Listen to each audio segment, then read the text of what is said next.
केसरिया से मन जोगी हुआ रे, दिल झूमे देखो मतवारा हुआ रे, केसरिया से मन जोगी हुआ। हर पल मनाओ केसरी त्योहार। विमल, बोलो जुबान केसरी।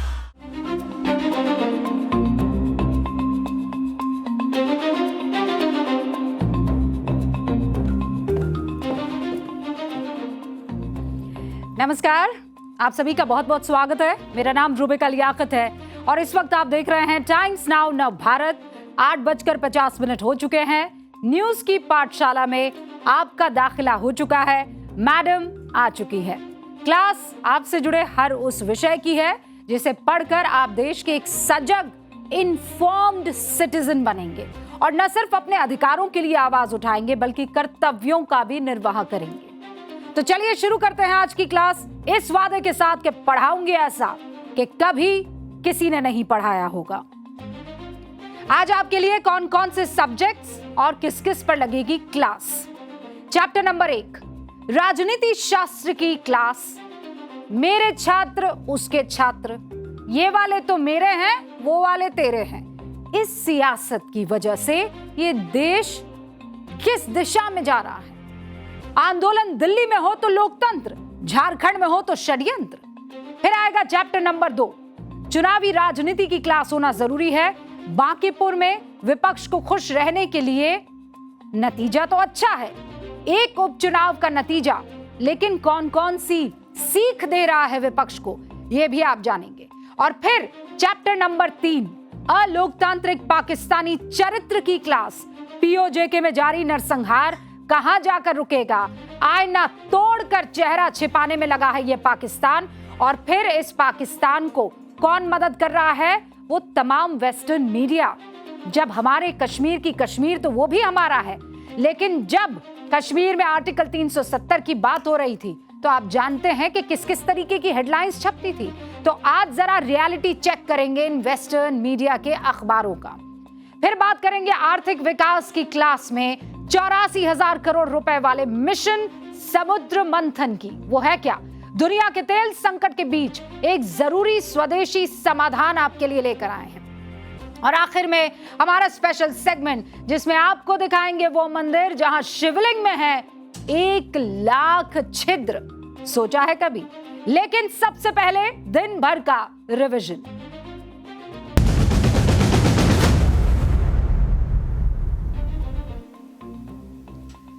संसद में सरकार और विपक्ष के बीच गतिरोध बरकरार। दोनों सदनों में चढ़ावा चोरी और लाठीचार्ज के मुद्दे पर विपक्ष का हंगामा। गृह मंत्री अमित शाह से जवाब मांगा। रिजिजू ने कहा चंदा चोरी का नाटक कर रहा है विपक्ष।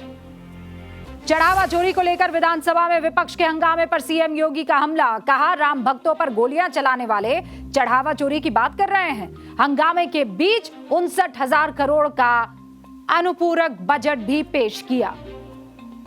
बांकीपुर उपचुनाव में बड़ी जीत के बाद नवभारत से कहा प्रशांत किशोर ने बीजेपी को करना पड़ेगा मंथन। सीएम सम्राट को नहीं हटाया तो हारेगी बीजेपी, भुगतान पड़ेगा और भुगतना पड़ेगा खामियाजा। अयोध्या में संतों से मिले राम मंदिर ट्रस्ट के पूर्व महासचिव चंपत राय। चढ़ावा चोरी के समेत कई मुद्दों पर बातचीत की। सूत्र बता रहे हैं आज अयोध्या पहुंच सकती है एसआईटी नई वाली। विपक्ष पर बीजेपी ने साधा निशाना। कहा पेपर लीक पर विपक्ष का दोहरा रवैया सामने आया। कर्नाटक पेपर लीक और झारखंड में छात्रों के आंदोलन पर राहुल चुप क्यों है? संसद नहीं चलने दे रहा है विपक्ष। मैदान से पहाड़ तक आसमानी आफत का कहर जारी है। महाराष्ट्र से ओडिशा तक बाढ़, बारिश के चलते भारी मुसीबत। कई शहर पानी में डूबे। पहाड़ों पर लैंडस्लाइड से हाहाकार।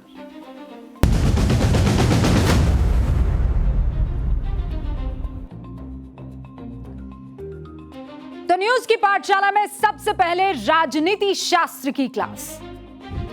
देश की राजनीति में सबसे बड़ा सवाल यह नहीं है कि कौन किसके खिलाफ बोल रहा है, ये तो हम सब जानते हैं कि विपक्ष सत्ता के खिलाफ और सत्ता विपक्ष के खिलाफ। लेकिन सबसे बड़ा सवाल यह है कि कौन किस मुद्दे पर बोल रहा है और कौन किस मुद्दे पर चुप है। आज एक एक करके आपके सामने घटनाएं रखूं। सवाल एक है, क्या हमारी राजनीति मुद्दों से चलती है यह राजनीतिक सुविधा से चलती है। अगर छात्रों से मतलब है तो यहां वाला छात्र हमारा, वहां वाला छात्र तुम्हारा, ये तो नहीं हो सकता ना। छात्र तो सबके हैं, पूरे देश के हैं। दिल्ली में हो तो लोकतंत्र, झारखंड में हो तो षड्यंत्र। ये सेलेक्टिव पॉलिटिक्स नहीं चलेगी बॉस। जिसने देश का बेड़ा गर्क करके रखा हुआ है, ये नहीं चलेगा। हमारे देश में सेलेक्टिव पॉलिटिक्स कैसे होती है आपको एग्जाम्पल दूंगी और एग्जाम्पल देकर समझाऊंगी, और ध्यान से सुनिएगा। आज से 8 दिन पहले जाइए, तारीख थी 27 जुलाई। लोकसभा में एंटी पेपर लीक बिल पेश हो रहा था। तब विपक्ष बिल पर चर्चा के लिए अड़ गया था। विपक्ष ने इतना हंगामा किया कि उस दिन लोकसभा चल ही नहीं पाई। इसके बाद लोकसभा में अगले 2 दिन तक करीब 10 घंटे इस बिल पर चर्चा हुई, तब जाकर लोकसभा से यह बिल पास हो पाया। ठीक है, आपको पता है कल यानी 3 अगस्त को लोकसभा जो है वहां पर 10 मिनट के अंदर एक बिल पास हो जाता है। इस बिल के बारे में बहुत से लोगों को मालूम ही नहीं होगा। अगर मैं आपसे कहूं कौन सा बिल पास हुआ है तो आप में से बहुत से लोग ये बता नहीं पाएंगे। इस बिल पर विपक्ष ने कोई दिलचस्पी नहीं दिखाई, ऐसा लगा। चर्चा की कोई मांग नहीं हुई। क्यों? ये देश के लिए महत्वपूर्ण नहीं था। और मैं आपको बताऊंगी वो कौन सा बिल है, आप समझ जाएंगे कि कितना महत्वपूर्ण था। जजों की संख्या बढ़ाने वाला बिल था वो। जजों की संख्या बढ़ने का सीधा मतलब आप समझते हैं ना, लंबित मामलों का बोझ कम होना। इस बिल का नाम भी बता देती हूं, सुप्रीम कोर्ट अमेंडमेंट बिल 2026। यानी जिस बिल पर विपक्ष को लगा कि इस पर हंगामा काटकर सदन में लंबा लंबा भाषण देकर अपना वोट बैंक सेट किया जा सकता है, उस पर 10 घंटे तक चर्चा, और वो भी हंगामे के बाद। और जिस बिल पर विपक्ष को कोई सियासी फायदा नजर नहीं आया, उस पर चर्चा करने की जहमत तक नहीं। यही है सेलेक्टिव पॉलिटिक्स। और यहीं पर यह मामला खत्म नहीं हो रहा है। छात्रों के मामले पर आ जाइए। और मैं आपको बता दूं, जब ये छात्रों का जिक्र चल रहा है तो इस देश में सबसे ज्यादा चर्चा अभी किस चीज की चल रही है? दिल्ली वाले प्रोटेस्ट की, जेन ज़ी की, सीजेपी की। दिल्ली पुलिस ने इतना खतरनाक खुलासा किया है, बस बने रहिएगा, उस खुलासे पर आपको ले जाऊं उससे पहले छात्रों के मामले में विपक्ष ने गजब का दोहरा रवैया अपनाया है। गजब का। ये 2 तस्वीरें आपको टेलीविजन स्क्रीन पर मैं दिखा रही हूं। क्या दिख रहा है इन 2 तस्वीरों में? आपको कुछ समझ आ रहा है? नीट पेपर लीक पर राहुल गांधी इतने मुखर के पीएम आवास के सामने जाकर बैठ गए। याद है ना आपको? याद है। जेपीएससी पेपर लीक पर छात्रों का आंदोलन हुआ। राहुल गांधी वहां पर दिखे आपको? क्यों हुक्म? सिर्फ इसलिए कि नीट पेपर कराने वाली एजेंसी एनटीए केंद्र सरकार के अंदर आती है और जेपीएससी परीक्षा झारखंड सरकार के अंदर आती है, क्योंकि झारखंड में तो सरकार कांग्रेस के सहयोग से सत्ता में है। और इसी झारखंड की हेमंत सोरेन सरकार ने पिछले 2 साल में, ये नीचे आप देख लीजिए पूरा का पूरा, 2 साल में 4 परीक्षाओं में पेपर लीक हुए हैं। इनमें से 3 प्रतियोगी परीक्षाएं थी। कुल मिलाकर 15 लाख स्टूडेंट्स की मेहनत पर पानी फिर गया। लेकिन जेपीएससी राहुल गांधी को ना गुस्सा दिला रहे, ना वो बाहें चढ़ाते हुए दिख रहे हैं, ना संसद में चीखते हुए नजर आ रहे हैं, ना रांची जाकर छात्रों से बात करते हुए दिखाई दे रहे हैं। क्योंकि छात्रों की बात होगी तो सिर्फ नीट के छात्रों की बात नहीं होगी ना, झारखंड के छात्रों की भी बात होगी। और इसीलिए आप संसद में देखिए, बहुत चालाकी से कौन सा मुद्दा छाया हुआ है? चंदा चोरी। क्यों? यह विपक्ष तो बहुत जोर से चीखे मार मार कर सदन के बाहर कह रहा था ना कि अमित शाह आओ, जवाब दो। गृह मंत्री से पुलिसिया कार्रवाई पर जवाब मांग रहा था ना यही विपक्ष। अचानक चंदा चोरी पर कैसे आ गया? और मैं हवाई बातें नहीं कर रही हूं। राहुल गांधी 29 जुलाई को यह कह रहे थे कि जब तक गृह मंत्री छात्रों पर लाठीचार्ज मामले में सदन में बयान नहीं देते तब तक संसद नहीं चलने देंगे। लेकिन 2 दिन बाद ही Rahul Gandhi goal post change कर देते हैं। 31 जुलाई को राहुल गांधी गजब का एक टर्न लेते हैं और नीट के बजाय चंदा चोरी के मुद्दे पर कैमरा के सामने दिखाई देते हैं। अमित शाह का इस्तीफा चाहिए। आप सोचिए, ये देख लीजिए आप।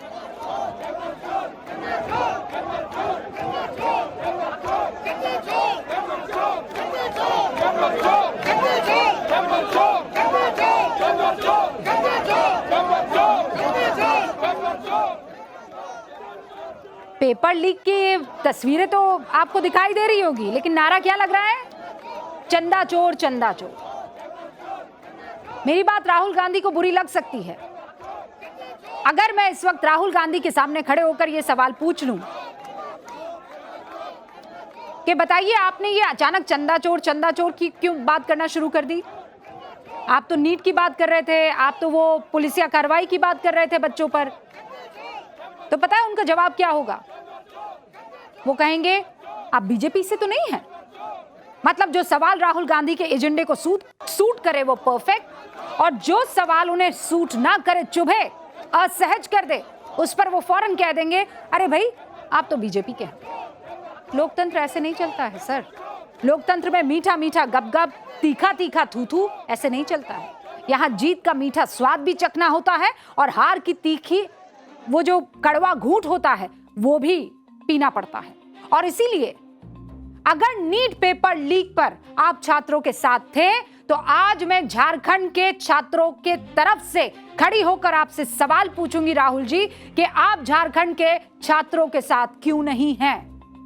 सड़क पर आप क्यों नहीं उतरे हैं झारखंड के बच्चों के लिए? संसद में आप झारखंड के बच्चों के लिए क्यों आवाज नहीं उठा रहे हैं? जब आप नीट के बच्चों के साथ थे तो हम सब ने आपकी तारीफ की, आपने बहुत अच्छा काम किया, बढ़िया कोशिश थी आपकी, खुलकर तारीफ भी हुई। लेकिन झारखंड के उन छात्रों की उम्मीद भी तो आपसे जुड़ी हुई है, उनकी मेहनत भी तो लगी है ना। उनके यहां भी तो पेपर में गड़बड़ियां देखी गई है, पाई गई है, वो भी तो इस चीज का शिकार हुए हैं और इसी टाइम पर हुए हैं, इसी देश में हुए हैं, इसी जमीन पर हुए हैं। जेपीएससी पेपर लीक के विरोध में रांची में पिछले 11 दिनों से छात्र आंदोलन कर रहे हैं राहुल जी। 11 दिनों से आपकी मेगा डिमांड है, वी वांट राहुल गांधी। रांची में हर छात्र की जुबान पर राहुल गांधी का नाम है। हर छात्र पूछ रहा है राहुल जी आप कहां हैं? क्योंकि आप वो क्या कर रहे हैं, कौन सी गूंज कर रहे हैं? छात्रों की गूंज। तो अभी प्रयागराज में 8 तारीख को छात्रों की गूंज करेंगे आप, और झारखंड में चुप्पी। झारखंड पुकार रहा है, छात्रों के हमदर्द राहुल गांधी कहां हैं? राहुल गांधी आंख पर पट्टी और कान में रुई डालकर कहां इस वक्त देख रहे हैं और किस मुद्दे में खोए हुए हैं? झारखंड के छात्र राहुल गांधी से कुछ तीखे सवाल पूछ रहे हैं, उन्हीं की जबानी सुनिए। नीट परीक्षा में गड़बड़ी को लेकर जिस तरह से हुआ मचाए थे, सांसद को घेरने का बात कर रहे थे, कहाँ गया? झारखंड के छात्रों के साथ अन्याय हुआ है, आज उनको आंख नहीं खुल रहा है क्या? झारखंड के छात्र क्या भारत के नहीं है, क्या आपके नहीं है? उनको सिर्फ राजनीति करना है। अगर छात्रों के हित के बात सचमुच में करना है तो झारखंड में जो 11 दिन से बैठे हुए अभी तक खोज खबर क्यों नहीं लिए? देखिए कुछ चीजें ना एकदम क्लियर होनी चाहिए, क्रिस्टल क्लियर। मैं फिर आपसे सवाल पूछ रही हूं, क्या इस देश का राज्य नहीं है झारखंड? क्या झारखंड के बच्चों का फ्यूचर इस देश के फ्यूचर से नहीं जुड़ा है?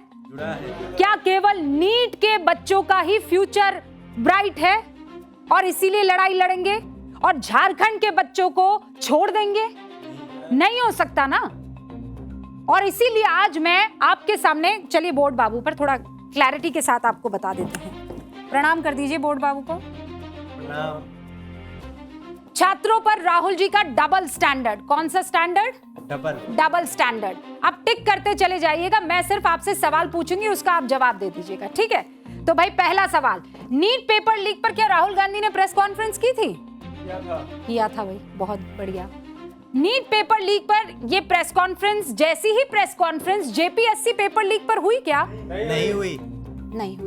चलिए अब इधर आ जाइए, संसद में विरोध प्रदर्शन नीट पर हुआ था क्या? हुआ था। हो गया। जेपीएससी पेपर लीक में हुआ कि नहीं हुआ? नहीं हुआ। राहुल जी ये आपको आज देखना जरूरी है, आपके तमाम कार्यकर्ताओं को, आपके चाहने वालों को ये देखना जरूरी है, क्योंकि आपकी आवाज पर, क्योंकि आप ही ये बात मानते हैं, धर्मेंद्र प्रधान को इस्तीफा देना पड़ जाता है। संसद में भाषण हुआ था पेपर लीक पर? नीट वाले हुआ था। क्या संसद में भाषण हुआ जेपीएससी पेपर लीक पर? नहीं हुआ। चलिए इधर आइए, पीएम आवास के सामने कोई धरना वरना हुआ था क्या? हुआ था। ओके, हो गया था।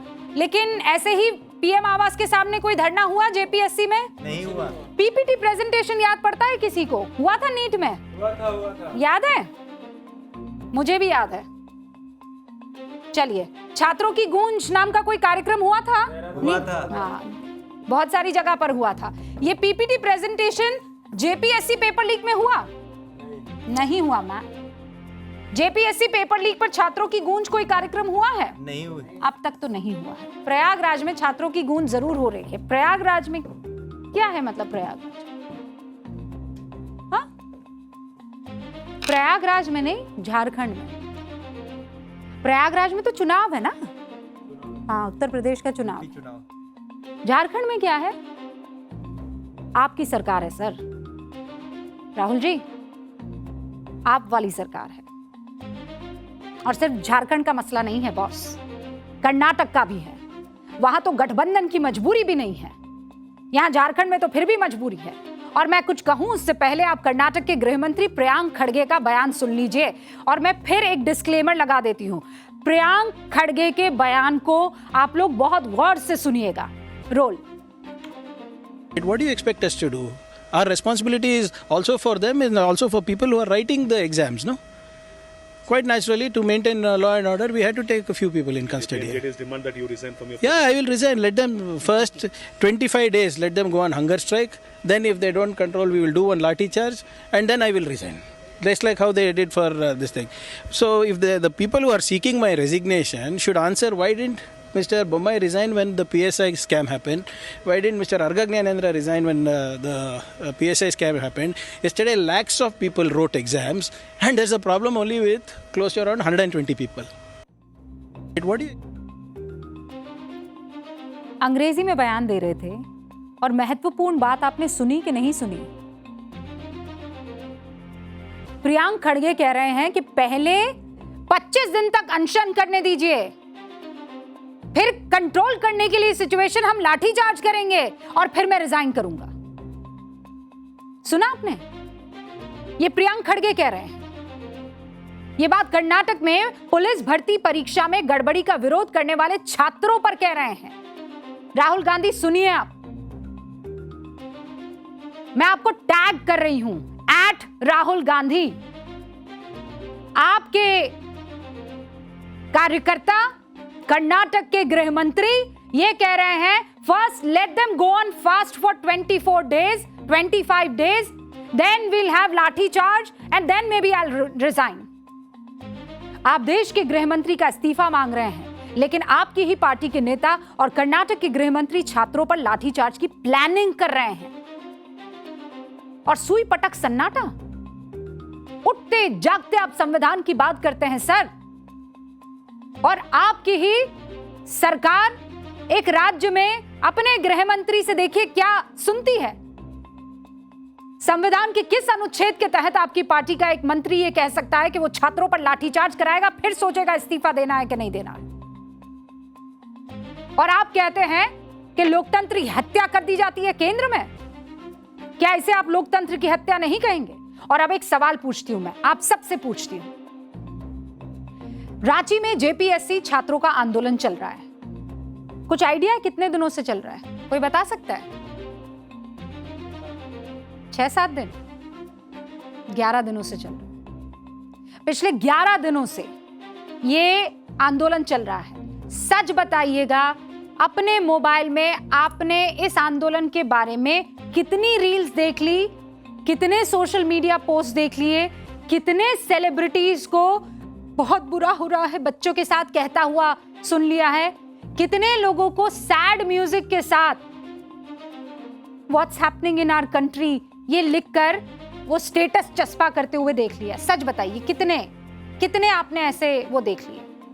आया कहीं कोई ऐसा रील? अगर आपने देखे तो आप किस्मत वाले हैं। सोशल मीडिया पर जेपीएससी छात्रों के रील्स इस वक्त इक्का दुक्का टाइमलाइन पर आपको दिख रहा होगा, इक्का दुक्का। जबकि जेपीएससी छात्रों का आंदोलन किसी भी मायने में सीजेपी प्रोटेस्ट से कम नहीं है। 2 अगस्त रांची में हजारों छात्र मशाल जुलूस निकालते हैं। वो तस्वीरें हैं क्या मशाल वाली हमारे पास? ये देखिए, ये परसों की, बीते परसों। अब मैं आपको बीते कल की तस्वीर दिखाती हूं। 3 अगस्त छात्रों ने रांची में फ्लैश लाइट जुलूस निकाला। सैकड़ों छात्र अपने मोबाइल के फ्लैश लाइट को जलाकर इस मार्च में शरीक हुए। लेकिन ये तस्वीरें भी आपने अपनी मोबाइल स्क्रीन पर नहीं देखी होगी, वो सैड म्यूजिक के साथ आती है ना, वो सैड म्यूजिक के साथ नहीं देखी हो, क्योंकि जेपीएससी छात्रों के इस आंदोलन के पीछे वो अदृश्य ताकतें शायद नहीं है, फंडिंग नहीं है, राजनीतिक दलों का सपोर्ट नहीं है, क्योंकि इनके साथ कोई सेलिब्रिटी नहीं है, मशहूर चेहरा नहीं है, क्योंकि यही सारे किरदार जो इस वक्त मैं आपको बता रही थी, यही सारे किरदार दिल्ली वाले प्रोटेस्ट में भरपूर दिखाई दे रहे थे। ये सारे सेलेब्स, और देश में गजब का एक माहौल बन गया था। उस प्रोटेस्ट से जुड़े अब ऐसे ऐसे खतरनाक खुलासे हो रहे हैं कि जानकर आप माथा अपना पकड़ लेंगे। आपको पता है, दिल्ली पुलिस की तकनीकी फोरेंसिक जांच में इस प्रोटेस्ट को लेकर एक डिजिटल टूल किट, एक पैटर्न का खुलासा हुआ है। प्रोटेस्ट के दौरान पीएम मोदी के खिलाफ ये जो गाली गलौज चल रही थी ना, वो तमाम बयान, भड़काऊ रील्स एक सोची समझी रणनीति के तहत, आर्टिफिशियल बूस्ट के तहत आगे बढ़ाए जा रहे थे। कंट्रोवर्शियल भड़काऊ बयानों को सोशल मीडिया पर तेजी से फैलाने के लिए बड़ी संख्या में फेक अकाउंट्स बनाए गए थे। और ये हवाई बातें नहीं कर रही हूं, ये दिल्ली पुलिस की तरफ से कहा गया। इसके लिए इंटरनेशनल बॉट नेटवर्क, जिसे बॉटनेट भी कहा जाता है, उसका सहारा लिया जा रहा था, ताकि कम वक्त में ज्यादा से ज्यादा लोगों तक ये कंटेंट पहुंचाया जा सके। बॉट नेटवर्क इंटरनेट से जुड़े ऐसे हैक किए गए कंप्यूटर्स या स्मार्टफोन्स या बाकी डिवाइस का एक नेटवर्क है जिसे हैकर्स रिमोटली कंट्रोल करते हैं, मतलब रिमोट से। इन बॉट नेटवर्क का सबसे ज्यादा इस्तेमाल 20 जुलाई से 23 जुलाई के बीच में हुआ, और इन 4 दिनों में पीएम विरोधी बयानों वाले वीडियो, बयान, रील्स, ये सब प्री प्लान तरीके से सोशल मीडिया प्लेटफॉर्म पर बार बार शेयर किए जाते हैं। सीजेपी प्रोटेस्ट के हिंसक होने से ठीक 48 घंटे पहले ही सोशल मीडिया पर बॉट नेटवर्क को एक्टिव कर दिया गया। इसका मकसद पहले से ही युवाओं की टाइमलाइन पर भड़काऊ कंटेंट परोसकर एक अग्रेसिव माहौल तैयार करना था। यानी भड़काऊ कंटेंट को आर्टिफिशियल इंटरफेरेंस के जरिए फेसबुक पर, इंस्टाग्राम पर, यूट्यूब पर, एक्स के एल्गोरिदम तक पहुंचाने की कोशिश हो रही थी, ताकि सोशल मीडिया पर सीजेपी प्रोटेस्ट के उस इलाके में जो कुछ भी उस वक्त चल रहा था, वो जो कंटेंट भड़का रहा था, ऑर्गेनिक ट्रेंड जैसा करवा दिया जाए और कोई इन कंटेंट की वायरलिटी के पीछे की साजिश को फिर ना पकड़ पाए। यानी ऐसा माहौल बनाने की कोशिश की गई कि ये पोस्ट बेहद लोकप्रिय है और बड़ी संख्या में लोग खुद इन्हें देख रहे हैं और साझा कर रहे हैं। दिल्ली पुलिस ने अब क्या किया आप जानते हैं?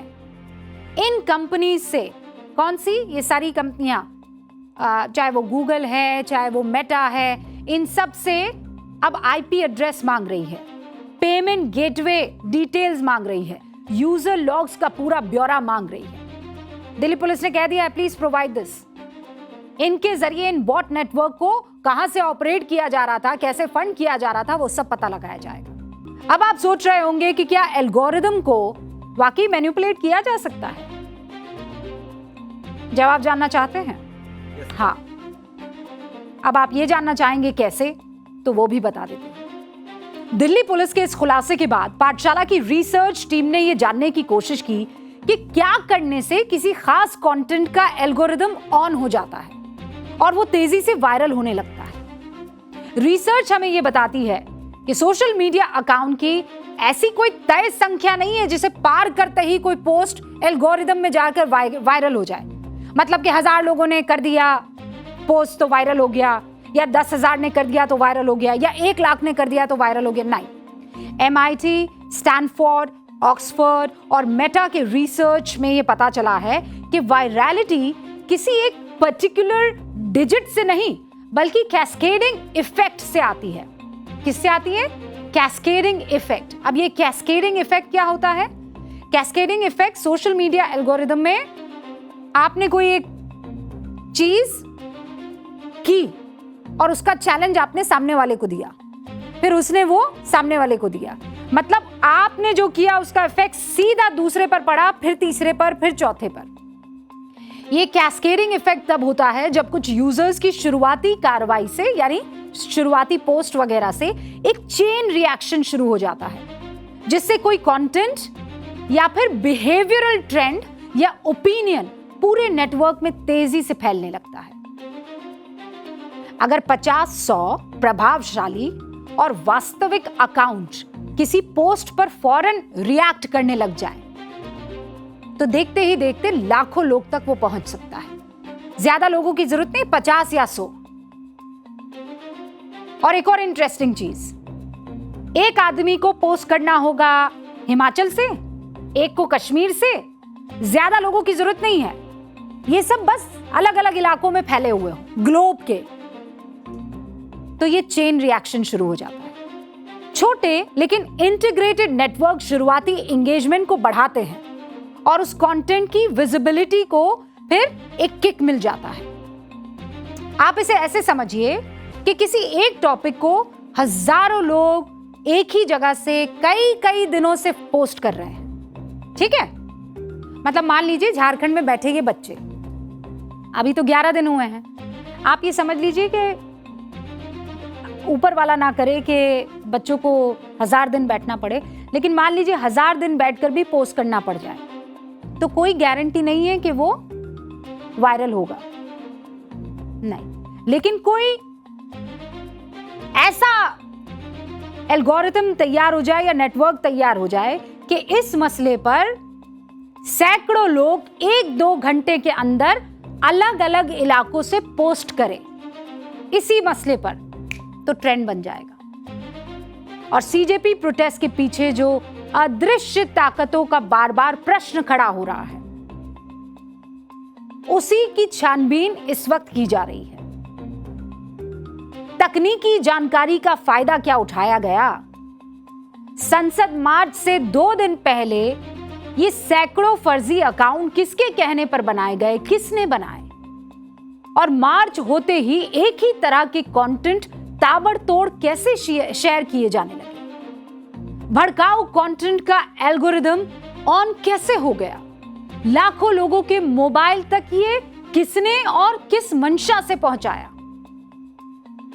यही अभी पुलिस पता लगाने की कोशिश कर रही है। छात्रों से जुड़े आंदोलन हमेशा इस देश को आगे ही ले जाते रहे हैं और यह देश छात्रों के साथ खड़ा रहा है, लेकिन छात्रों की आड़ में कुछ ना कुछ अगर लोभी कार्यक्रम चल रहा है तो उसका भी कहीं ना कहीं एक्सपोज उसे करना जरूरी है। झारखंड राज्य के गठन में याद कीजिए, छात्र आंदोलन का सबसे महत्वपूर्ण किरदार रहा। 22 जून 1986 वो तारीख थी। असम के छात्र आंदोलन की तर्ज पर झारखंड में ऑल झारखंड स्टूडेंट्स यूनियन यानी आजसू बनाया गया था, याद कीजिए आप। बड़ी संख्या में युवा जुड़े आजसू से। बीच में आंदोलन हिंसक हुआ। 90 के दशक में यह संगठन एक राजनीतिक पार्टी बनी। साल 2000 में झारखंड अलग राज्य बना। आजसू ने खुद को किंग मेकर के तौर पर स्थापित किया। 2005 और 2014 में बीजेपी की सरकार बनने में आजसू की बड़ी भूमिका रही। झारखंड के 2 पूर्व मुख्यमंत्री अर्जुन मुंडा, मधु कोड़ा छात्र जीवन के दौरान आजसू के सदस्य रहे। देखा जाए तो अलग झारखंड के आंदोलन में छात्र आंदोलन ने ही बड़ी भूमिका निभाई, लेकिन अब छात्रों के ही आंदोलन पर झारखंड सरकार इस वक्त गंभीर नहीं दिख रही है। और जहां एक पूरा माहौल रचा गया था, वहां की गंभीरता पर भी बहुत सारी जांच चल रही है। अब न्यूज की पाठशाला में आगे बढ़ेंगे। चुनाव और भ्रम को तोड़ने वाली क्लास आपके सामने रखनी है।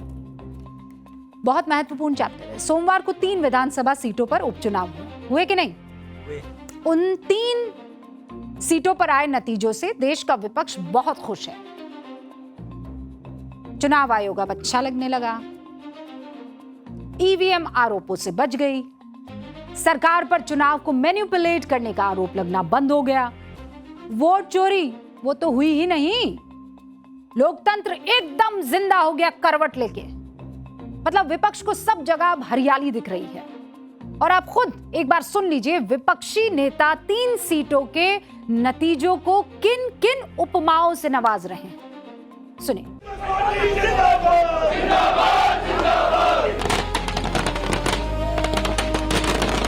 लोग थक चुके हैं, ऊब चुके हैं बीजेपी से, समझ रहे हैं अब। 12 साल का ही रिटर्न गिफ्ट मिला है बीजेपी को। ये जनता का आक्रोश बीजेपी के सरकार पर था, मुख्यमंत्री पर था और उनके गलत नीतियों पर था। मुझे लगता है ये एक तरह से नो कॉन्फिडेंस वोट लोगों ने बीजेपी, नरेंद्र मोदी और राष्ट्रीय स्वयंसेवक संघ पर दिया। कई बार सुनकर बड़ा क्यूट सा लगता है और मुंह से एक शब्द भी निकलता है, अद्भुत। एक श्लोक है, उद्यमेन ही सिद्ध्यन्ति कार्याणि न मनोरथे। उद्यमेन ही सिद्ध्यन्ति कार्याणि न मनोरथे, जिसका अर्थ क्या हुआ, सिर्फ उम्मीद करने से काम नहीं होता, प्रयास करना पड़ता है। पर भारत में विपक्ष सिर्फ आस के सहारे है। विपक्ष को उपचुनाव की 3 सीटों के नतीजों में बदलाव की बयार इस वक्त दिख रही है। और मैं शब्द बहुत सोच समझकर इस्तेमाल कर रही हूं। और ऐसा क्यों कर रही हूं, बोर्ड बाबू की मदद से आपको समझा देती हूं। देखिए, ये दरअसल सियासत का फैक्ट चेक है, ठीक है। अब इस पर भी अच्छा, ये बताइए देश में कितनी विधानसभा सीट है? इस देश में 4123 विधानसभा सीटें हैं। कितनी है? 4123। अच्छा, अभी जो उपचुनाव हुआ है वो कितनों पर हुआ है? 3 सीटों पर उपचुनाव हुआ है ना। मध्य प्रदेश हो गया, गुजरात हो गया और हो गया बिहार, 3 सीटों पर। अब मुझे बताइए, अगर इसका पूरा परसेंट निकाला जाए तो कितना होगा? मतलब आप ऐसा कर दीजिए, 4123 इंटू 100 इज इक्वल टू 0.07 आ जाएगा। यानी ये 1% का भी 10वें हिस्से से कम वाला हिस्सा है। समझ गए आप? इतनी सीटों पर विधानसभा चुनाव हुआ है और इससे देश में हवा बदल गई। लहर ही लहर है। अच्छा, हो सकता है कि आप कहें मैडम ये तो शुरुआत है अभी, है ना, आगे आगे देखिए होता क्या है। क्योंकि यहीं पर सीजेपी, जेनजी का प्रदर्शन और इन्होंने ही चुनाव के नतीजों पर असर डाला है। राइट, ये कह सकते हैं। लेकिन हकीकत ये है कि फिर गुजरात का जो मांजलपुर है वहां तो बीजेपी जीती है और पहले भी बीजेपी के पास थी वो। मध्य प्रदेश की दतिया सीट वो पहले भी कांग्रेस के ही पास थी, आज भी है। बस बिहार की बांकीपुर सीट जो है वो बीजेपी के पास थी, अब जनसुराज वहां जीत गई है। और ये कोई छोटी मोटी हार भी नहीं है, मैं बहुत क्लियरली आपको कह देती हूँ। ये वो ट्रिपल वाली पक्की जो इंजन वाली सरकार नहीं होती है कि भैया बीजेपी का अध्यक्ष कहाँ से? यही सीट बांकीपुर से, बिहार से। पहली बार जो मुख्यमंत्री बना बीजेपी का बिहार में, कब बना? वो अभी हाल फिलहाल में, है ना। और फिर ये वाली सीट, और फिर केंद्र में तो मोदी सरकार है ही, तो ये हो गई ना ट्रिपल इंजन। तो बांकीपुर की सीट कोई छोटी मोटी हार नहीं है। लेकिन विपक्ष जो गदगद हो रहा है, मैं ये सवाल पूछ रही हूं, क्यों? वाई? भाई, देश की कुल 4123 विधानसभा सीटें जो इस वक्त मैंने आपको बताई। फिर चलिए बोर्ड बाबू पर। ये देख रहे, देश में जो कुल सीटें हैं वो कितनी हैं? अभी आपको पता पड़ गया ना, 4123 है। बीजेपी के इसमें कुल एमएलए कितने हैं? 1813। शेयर उसमें कितना हो जाता है? 43.9% हो जाता है। अगर एनडीए इसमें मिला दिया जाए तो ये आंकड़ा पहुंच जाता है 2530 एमएलए का, यानी शेयर पूरा कितना हो जाता है इन 4123 में? लगभग 61.3%। ठीक है। हमारे यहाँ एक मशहूर कवि हुए हमारे देश में, दुष्यंत। उनका एक शेर है, कहिए इरशाद। तुम्हारे पांव के नीचे कोई जमीन नहीं, तुम्हारे पांव के नीचे कोई जमीन नहीं, कमाल ये है कि फिर भी तुम्हें यकीन नहीं। अब ये लाइन दुष्यंत साहब ने लिखी तो आपातकाल के आसपास थी, पर आज 51 साल बाद भी देश के मौजूदा विपक्ष के हाल इसमें फिट हो जाते हैं, एकदम सटीक। मतलब जो विपक्ष संसद में जेन जी का मुद्दा उठा के फिर भूल गया, फिर चंदा चोरी पर आ गया, झारखंड के जेन जी को तो भूल ही गया, वोट के लिए दिन रात जेन जी का जो जप किए हुए हैं, कोई विष्णु का अवतार देख रहा है, कोई लोकतंत्र का नया चैंपियन बता रहा है। लेकिन अगर दिल्ली के आंदोलन का असर बांकीपुर में है तो जनता ने बांकीपुर में बीजेपी की जगह जनसुराज को क्यों चुना? विपक्ष की किसी पार्टी को तो वो चुनता ना, क्यों नहीं चुना? और जो विपक्ष का प्रत्याशी वहां पर था, कौन था? आरजेडी की रेखा गुप्ता। उनकी जमानत जब्त हो गई, जमानत तक नहीं बची। और ये कोई पहला मौका नहीं है जब विपक्ष अपने ही बनाए बबल में जीत रहा है, और जब जनता का आदेश आ रहा है तो सब धराशायी हो रहा है। और मैं सिर्फ फैक्ट्स पर बात कर रही हूं, एकदम फैक्ट के साथ। नवंबर 2020 से दिसंबर 2021, एक साल इस देश में किसान आंदोलन चला। आखिरकार नवंबर 2021 में केंद्र सरकार ने क्या किया? 3 कृषि कानून वापस ले लिए। तब क्या माहौल था, याद है ना आपको? कि अब तो गया, सब कुछ हाथ से निकल गया। फरवरी मार्च 2022 में, यानी आंदोलन खत्म होने के महज 2 से 3 महीने बाद 5 राज्यों के चुनाव हुए। कितने? 5 राज्यों के। गिन लीजिए वो। उत्तर प्रदेश कृषि आंदोलन का ये मरकज था, एपिसेंटर। यूपी का नोएडा, गाजियाबाद। दूसरा पंजाब, फिर उत्तराखंड, गोवा, मणिपुर। ये वो सारे, उत्तराखंड तो जिसकी एक सीमा हरियाणा से लगती है, जो आंदोलन का सबसे बड़ा एपिसेंटर था। सारे किसान वहां पर बैठे हुए थे।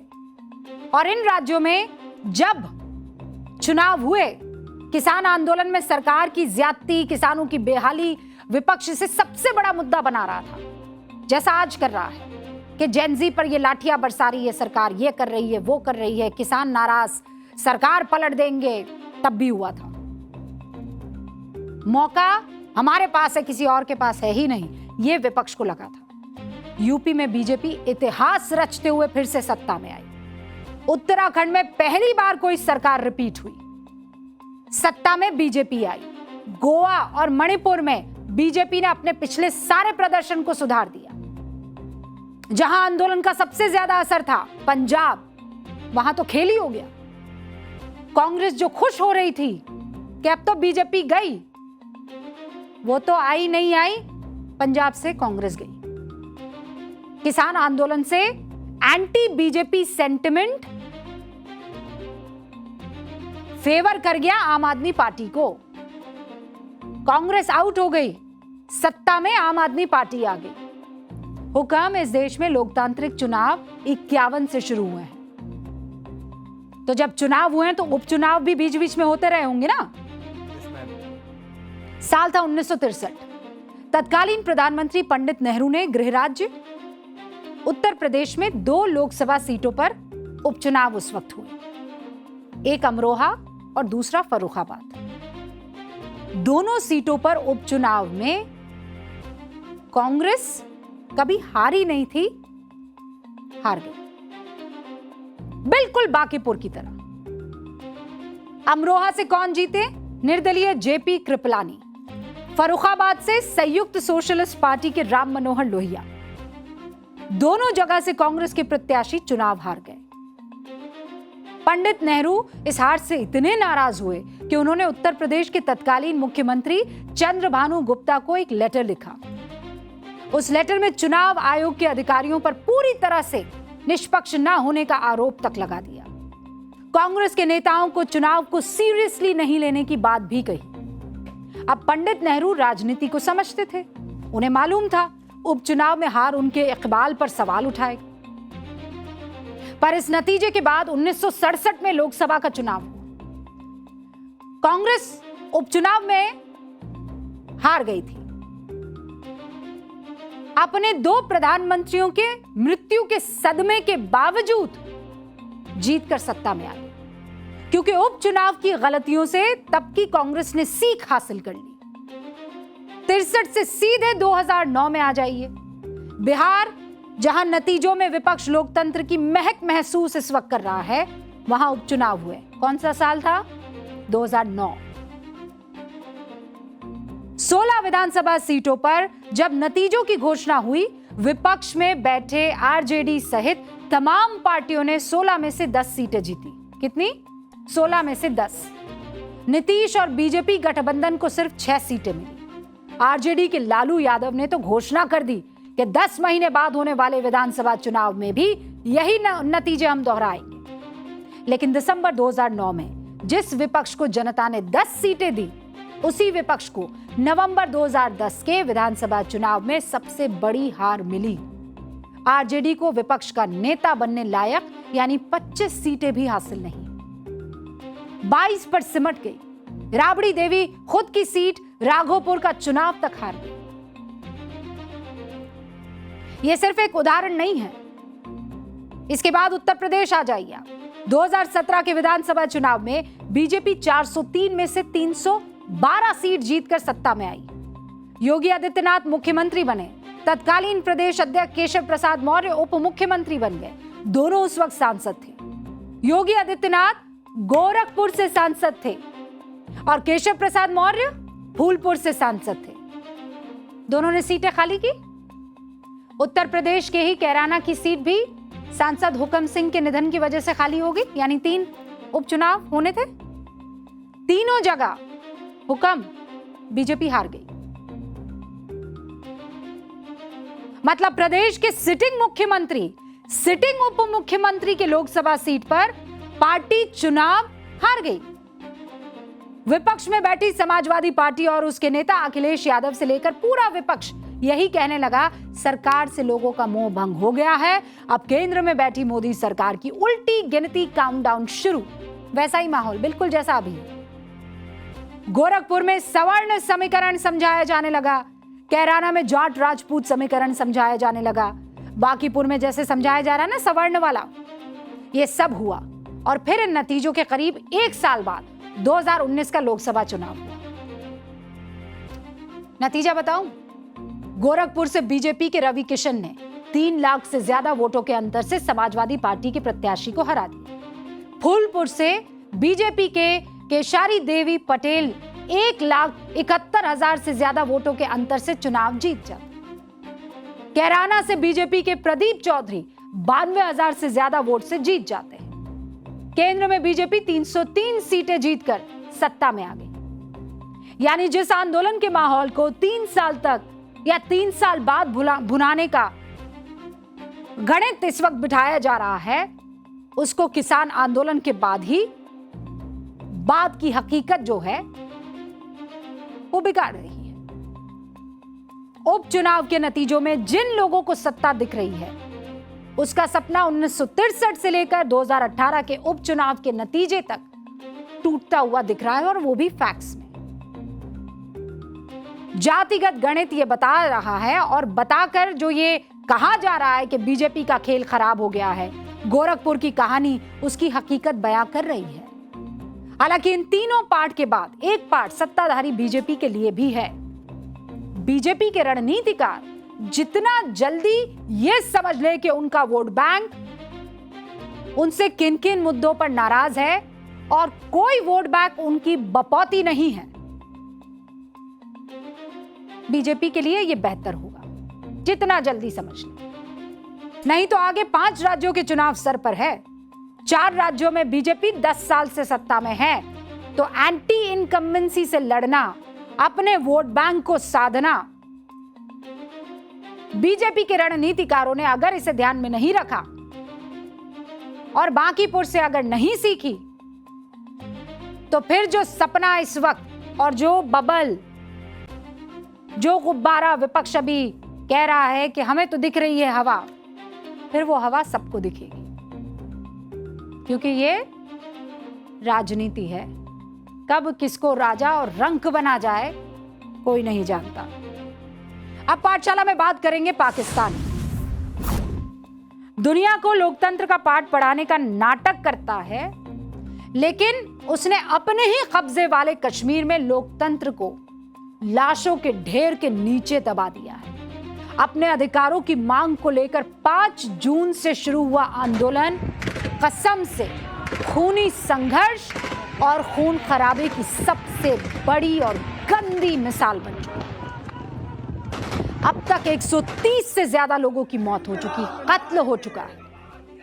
पाकिस्तान के कब्जे वाले जम्मू कश्मीर के मानव अधिकार परिषद ने 80 लोगों की मौत की पुष्टि कर भी दी है। परिषद के मुताबिक पीओजेके में कत्लेआम 5 जून से 3 अगस्त 5 जून से और रुकिए ना, मैं बोर्ड पर ही आपको ये समझाती हूँ।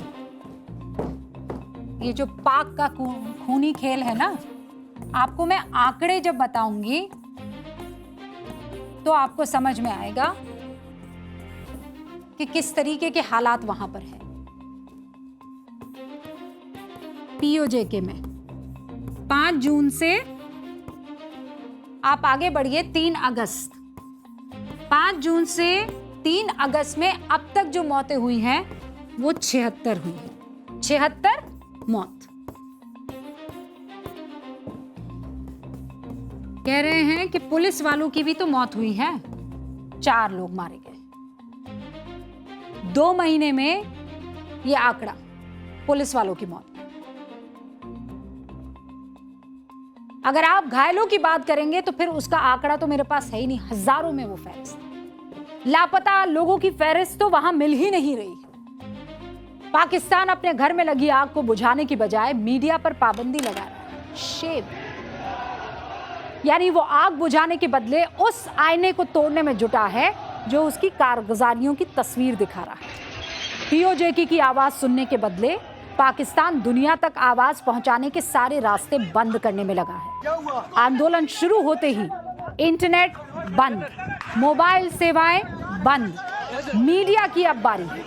पाकिस्तान ने अल जजीरा जैसे इंटरनेशनल न्यूज चैनल समेत 27 से ज्यादा यूट्यूब कंटेंट क्रिएटर्स को बैन कर दिया है। पीओजेके में पाकिस्तान की जो हैवानियत दिखा रहे थे उन सबको बैन कर दिया है। यानी सवाल पूछने वाले जर्नलिस्ट, हकीकत दिखाने वाले कैमराज अब पीएम शहबाज और फील्ड मार्शल मुनीर को चुभ रहे हैं। इन दोनों को इस बात का डर है कि क्रूरता से भरी पोल पट्टी दुनिया के सामने खुल ना जाए। ये तो पाकिस्तान है, बर्बादी की ज्वालामुखी पर बैठा हुआ वो मुल्क जो पूरी कोशिश कर ले, लेकिन इसके काले कारनामे किसी से नहीं छुपेंगे। लेकिन आज मुझे सिर्फ इनके ये काले कारनामे नहीं दिखाने हैं। आप लोग ये कह सकते हैं कि आप सही कह रही हैं मैम, इनको तो हम भी जानते हैं, रोज देख रहे हैं, है ना। मैं आज आपको हकीकत दिखाना चाहती हूँ, डबल स्टैंडर्ड दिखाना चाहती हूँ, दोहरा रवैया दिखाना चाहती हूँ उन तमाम न्यूज़पेपर्स का जो कैसे जब पाकिस्तान में खून खराबा हो रहा है, 130 लोगों की मौत हो रही है, तो क्या हेडलाइन दे रहा है। और हमारे यहाँ जब 370 हमने हटाया ताकि कश्मीर मुख्य धारा से जुड़ सके, तब इस अखबार ये जो आपको पट्टियां दिखाई दे रही हैं, तब क्या हेडलाइंस चलाई वो आपको दिखाई देगी। पाकिस्तान ने मीडिया पर इतनी बड़ी पाबंदी लगा दी, लेकिन बावजूद उसके इंटरनेशनल मीडिया अपने मुंह में दही जमाए बैठा है। भारत के मामले में तो बिलबिला रहे थे ना ये सब। तिल का ताड़ बना रहे थे। यही international media Pakistan occupied Jammu Kashmir में पाकिस्तानी सेना की बर्बरता के खिलाफ चुप्पी साध कर बैठा हुआ है। सवाल उठ रहे हैं कि क्या पाकिस्तान में रिपोर्टिंग करने से इंटरनेशनल मीडिया का नैरेटिव सेट नहीं हो पा रहा है? क्यों पीओजेके में चल रहा प्रदर्शन इंटरनेशनल मीडिया की सुर्खियों से गायब है? पीएम मोदी की आर्थिक सलाहकार परिषद की सदस्य हैं शमिका रवि।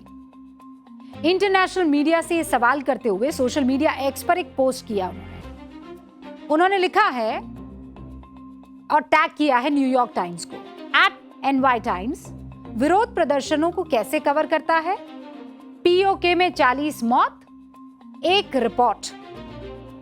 दिल्ली में एक इस्तीफा होता है धर्मेंद्र प्रधान का और कितनी रिपोर्ट्स होती है उसी न्यूयॉर्क टाइम्स में? 16 रिपोर्ट। देख लीजिए आप, पीओके में 40 मौत, रिपोर्ट कितनी? एक। दिल्ली में एक इस्तीफा, कितनी रिपोर्ट? 16। #Narrative economics. अब आप कहेंगे कि मैडम ये तो अर्ध सत्य हुआ ना, पीएम मोदी की आर्थिक सलाहकार परिषद की सदस्य कोई आरोप लगा रही है तो उसे सच कैसे मान लिया जाए? तो आप चिंता मत कीजिए, न्यूज की पाठशाला में मैडम आज इंटरनेशनल मीडिया के पूरे नैरेटिव को एक्सपोज करेंगे।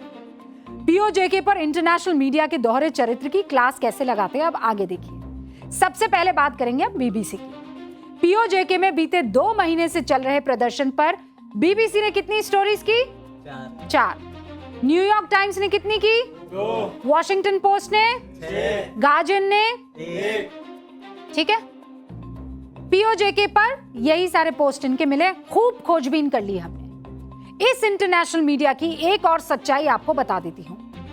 पीओजेके में की जा रही आम लोगों की हत्या से जुड़ी हुई है ये। दुनिया का ध्यान भटकाने की कोशिश का इन पर आरोप लग रहा है। 27 जुलाई को पाक अधिकृत कश्मीर में पहले फेज की जब वोटिंग हुई, वहां के लोगों ने चुनाव का जब बहिष्कार किया, जिस पर मुनीर की सेना ने खुलेआम फायरिंग की थी, वहां के संगठन जॉइंट आवामी एक्शन कमेटी का दावा है कि 27 जुलाई को 25 प्रदर्शनकारी मारे गए। कितने? 25। अगले दिन 5 और लोगों की मौत हुई, यानी 2 दिन में 30 लोगों की मौत। राइट, 30 लोगों की हत्या। अब आपको मैं ये 28 जुलाई का आपके सामने वॉशिंगटन पोस्ट का ये पेज लेकर आई हूं, रिपोर्ट दिखाती हूं। इसकी हेडलाइंस पढ़ूं क्या? Outlawed political group accused of trying to sabotage elections in Pakistan administered Kashmir. यानी पाकिस्तान के कब्जे वाले कश्मीर में चुनाव में गड़बड़ी करने की कोशिश का आरोप एक प्रतिबंधित राजनीतिक समूह पर लग गया है। लेकिन यहां कहीं भी आपको दिख रहा है 25 लोगों की मौत? इस हेडलाइन में कहीं भी दिख रहा है 25 लोगों की मौत? जूम इन कीजिए भैया। कहीं दिख रहा है 25 लोगों की मौत? आप लोगों को दिख रहा हो, मुझे ना दिख रहा हो, मुझे नहीं मालूम है। दिखा? कहीं नहीं है ना? इस हेडलाइन में कहीं भी जिक्र नहीं है। पाकिस्तान के कब्जे वाले कश्मीर में चुनाव में गड़बड़ी करने की कोशिश करने का आरोप एक प्रतिबंधित राजनीतिक समूह पर लगा। जब भारत में जम्मू कश्मीर पर रिपोर्टिंग करने की बात आती है तो क्या लिखा जाता है? As India beats its war drums over Pulwama, its occupation of Kashmir is being ignored. यानी पुलवामा को लेकर भारत जब युद्ध का बिगुल बजा रहा है तो कश्मीर पर उसके कब्जे को नजरअंदाज किया जा रहा है। मतलब हमारे लिए हेडलाइन जो है वो एकदम अलग, और पाकिस्तान ऑक्यूपाइड कश्मीर के लिए एकदम अलग। हाँ, देख लिया ना आपने? होना तो ये चाहिए था कि इंटरनेशनल मीडिया है, ह्यूमन राइट्स के दमन को दुनिया के सामने इसको उजागर करना चाहिए था, लेकिन खुद नैरेटिव गढ़ने पर लगा हुआ है ना। बीते दिनों दिल्ली में पेपर लीक पर सीजेपी का प्रदर्शन हुआ। पीओजेके पर सिर्फ 4 स्टोरी करने वाले बीबीसी ने सीजेपी के पोस्टर पर पता है आपको कितनी स्टोरीज की थी? ये देख लीजिए, 36। पीओजेके पर कितनी हुई? 4। न्यूयॉर्क टाइम्स ने सीजेपी प्रदर्शन पर कितनी की? 16। और पीओजेके पर 2। वॉशिंगटन पोस्ट ने 17 स्टोरी की सीजेपी पर। और पीओजेके पर 6। गार्जियन ने 20 स्टोरी की सीजेपी पर और पीओजेके पर की केवल 1। इंटरनेशनल मीडिया का ये स्टैंड बताइए क्या है, और ये आपको बताना बहुत जरूरी था, क्योंकि कई बार जो दिखता है वो होता नहीं। अब वक्त है न्यूज की पाठशाला में हमारे स्पेशल सेगमेंट का सोचा है कभी। छत्तीसगढ़ में भगवान शिव का एक ऐसा प्राचीन मंदिर है जिसमें स्थापित शिवलिंग में 1 लाख सूक्ष्म छिद्र है। कहते हैं लक्ष्मण जी ने ये शिवलिंग स्थापित किया था और इसीलिए इसे लक्ष्मणेश्वर महादेव कहते हैं। छत्तीसगढ़ के खरौद में ये मौजूद है। इस शिवधाम को छत्तीसगढ़ का काशी भी कहा जाता है। इस शिवलिंग पर जितना भी आप जल चढ़ाइए वो सब धरती के अंदर समा जाता है। लेकिन सवाल यह है कि जिस जल से शिव जी का अभिषेक किया जाता है वो जल आखिर जाता कहाँ है? क्या इसके पीछे कोई वैज्ञानिक कारण है? ऐसा कहते हैं शिवलिंग का निर्माण जिन कुदरती चट्टानों से हुआ है वो बलुआ पत्थर से बनी हुई है। इन चट्टानों में हजारों सालों के दौरान छोटी छोटी दरारें और छेद बन जाते हैं। बारिश, हवा, तापमान और पानी के रिसाव के साथ ऐसे छिद्र की संख्या बढ़ती चली जाती है और फिर इन्हीं के जरिए पानी बहुत गहराई में समाने लगता है। यानी कुदरती इंजीनियरिंग भी और आस्था भी, विज्ञान भी और भक्ति भी, यही तो है इन प्राचीन मंदिरों का कमाल। मंदिर की जैसे घंटी बजती है वैसे न्यूज की पाठशाला की भी घंटी बज चुकी है। यानी इशारा हो गया है कि आपसे इजाजत लेनी है, लेकिन बड़ी अहम खबरों के साथ कल फिर हाजिर हो जाएंगे 8:50 पर। कहां? न्यूज की पाठशाला में।